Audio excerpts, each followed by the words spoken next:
Malambahay Bapak Ibu Dewan Juri, malambahay at talubong kami. Apa kabar? Perkenalkan, nama saya Melchior Mario Virgi Balun, kelas 2 SMP. Saya dari RW 7. Terima kasih atas waktu yang diberikan. Sekarang saya akan menceritakan tentang asal-usul Lewolere. Pada zaman dahulu kala, di Kerokopuken, Tanah Lepan Batan, sebuah pulau yang terletak di antara Pulau Lembata dan Pulau Pantar, terjadi sebuah bencana maha dahsyat yang disebut dengan bencana Blebo-Lebo Belena-Lena. Bencana dahsyat tersebut menenggelamkan dan membinasakan Kerokopuken. Untuk menyelamatkan diri dari bencana tersebut, penduduk asli Kerokopuken, yaitu orang-orang dari suku Lamakera dan suku Luai, melakukan pengungsian. Mereka melakukan pengungsian dengan menggunakan sebuah perahu besar yang disebut dengan Kekora, yang dipimpin oleh Somba. Setelah berhari-hari berlayar, sampailah mereka di sebuah pesisir pantai Adonara yang disebut dengan Krokodaten, daerah Homa Waiwadan. Saat mereka berada di situ, mereka bertemu dengan seorang penduduk setempat. Orang itu bernama Pati Atabelen. Lalu Pati memberikan sebidang tanah yang disebut dengan tanah Kese, yang berarti tanah kecil. Tanah itulah yang sekarang ditinggali oleh orang-orang Homa. Dari Homa, mereka melanjutkan perjalanan ke arah barat dan sampai di tempat yang bernama Wairita. Dari Wairita, mereka terus lagi ke arah barat dan sampai ke sebuah tempat yang bersama Tone Sabu Inapero. Karena melihat tidak ada jalan, mereka pun memutuskan untuk kembali lagi ke arah timur. Mereka berlayar melewati pantai Adonara, melewati Sagu.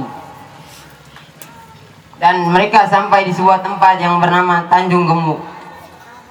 Saat sedang berlayar di Tanjung Gemuk, mereka melihat ada seorang laki-laki yang sedang berenang di dalam air. Laki-laki itu meminta bantuan mereka agar ia bisa menaiki Kekora bersama dengan mereka. Dan laki-laki itu meminta agar dirinya diantarkan ke Pamakayo. Sesampai mereka di Pamakayo, laki-laki itu meminta agar dirinya dikuburkan setengah badan. Saat mereka sudah menguburkannya setengah badan, laki-laki itu seketika berubah menjadi batu. Dari Pamakayo, mereka melanjutkan perjalanan lagi hingga sampai ke dari Pamakayo mereka melanjutkan perjalanan lagi hingga sampai ke daerah Rum, Tanah Sika. Dari Sika mereka kembali ke arah timur dan sampai ke daerah Watobuku. Di Watobuku mereka bertemu dengan seorang raja. Raja itu bernama Sugi. Raja itu meminta bantuan mereka agar mereka bisa ikut berperang membantunya. Setelah sekian lama berperang, akhirnya kemenangan berada di pihak mereka. Dari Watobuku, mereka berlayar lagi hingga sampai ke sebuah tempat yang bernama Kuakat Ehan atau yang sekarang dikenal sebagai Posto. Dari Posto, mereka melanjutkan perjalanan lagi kembali dan sampai ke daerah Sandomingo sekarang. Di Sandomingo, mereka bertemu dengan seorang turunan Ilejadi yang bernama Lelapa Doroduli. Saat bersama dengan Lelapa Doroduli, ia mengatakan, "Iteruadi kakan hari, nuangan take belapak ditake." Dari Sandomingo, mereka melanjutkan perjalanan lagi dan mereka sampai di daerah Pasir Putih atau Warabura. Di situ mereka melihat kepulan asap yang sangat tebal dari Gunung Mandiri dan mereka ingin membuang jangkar di situ. Sebelum membuang jangkar, mereka mengatakan, "Kalau naik perain tor gue, maka niwa yang gue welui langsung oke bewato." Dan ternyata benar saja, jangkar yang mereka buang langsung tersangkut di batu karang. Yang itu menandakan bahwa penduduk asli Ile Mandiri menerima kehadiran mereka. Lalu mereka bergeser sedikit ke arah barat dan sampai ke sebuah tempat di tempat itu ditumbuhi satu pohon asam yang sudah sangat tua. Dan di tempat itu air yang mereka minum terasa asin. Tapi herannya, jika air itu ditimba tanpa suara, maka air yang mereka minum akan terasa tawar. Tempat itu bernama Wai Pleme. Dari Wai Pleme, mereka melanjutkan perjalanan lagi hingga sampai ke sebuah tempat yang bernama Wato Sintageto. Tak lama dari Wato Sintageto, mereka pun meneruskan perjalanan lagi dan sampai ke sebuah tempat yang bernama Wato Lino. Dinamakan seperti itu karena di tempat itu ada sebuah batu yang tergenang oleh air, dan air itu bisa memantulkan bayangan seperti cermin. Tak lama dari Wato Lino, mereka pun melanjutkan perjalanan lagi dan sampai ke sebuah tempat yang bernama Tuak Eam Blaung Guete. Dinamakan seperti itu karena di tempat itu ditumbuhi satu pohon tua, dan di tempat itulah mereka kehilangan sebuah anting emas. Dari Tuak Eam, mereka pun berjalan lagi hingga sampai. Karena merasa tidak aman, mereka pun melanjutkan perjalanannya lagi hingga mereka sampai ke sebuah tempat yang bernama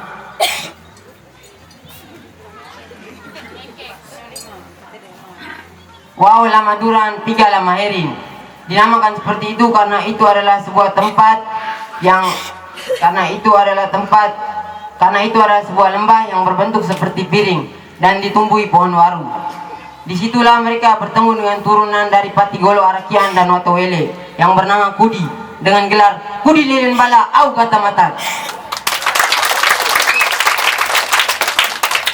Saat mereka bersama dengan Kudi, seorang laki-laki dari suku Lamakera bernama Siola akhirnya menikah dengan saudari dari Kudi bernama Sabu Toboboho Peni Lengarata. Setelah sekian lama mereka tinggal bersama, Kudi mengatakan, "Mio tobo dahin gue mio uli pemi mio olak ge hare menu huke hela tau tanah."